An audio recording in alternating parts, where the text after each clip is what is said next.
Bangladeshi clinical social ওয়ার্কারদের পেশাগত দক্ষতা বা এই জায়গাতে আসলে রোল প্লে করতে গিয়ে কি ধরনের চ্যালেঞ্জগুলো আসলে ফেস করছে এক্সিস্টিং বা আমাদের থ্রেটগুলো আসলে কি রয়েছে? ক্লিনিক্যাল সোশ্যাল ওয়ার্কারদের চ্যালেঞ্জ অনেক।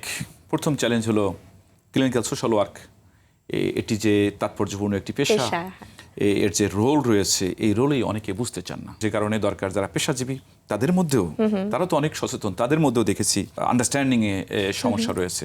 তো স্বাভাবিকভাবেই এই অ্যাওয়ারনেস, ব্যাপক ভিত্তিক একটা অ্যাওয়ারনেস এখানে দরকার। এই যে বুঝতে পারেন না, এটি অ্যাওয়ারনেস দরকার। তাদের সাথে সমন্বয়ের বেসিসে কাজ করা দরকার। যেটি বলছিলাম, একটা মাল্টি ডিসিপ্লিনারি টিম, সেই টিমে কাজ করা দরকার।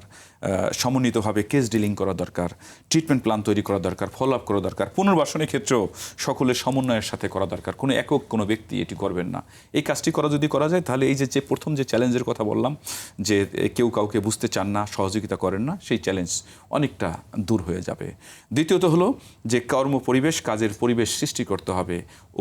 আমাদের উপযুক্ত যারা গ্র্যাজুয়েট রয়েছেন, তারা যে কাজ করতে পারেন, সেই কাজের সুযোগ তাদের করে দিতে হবে।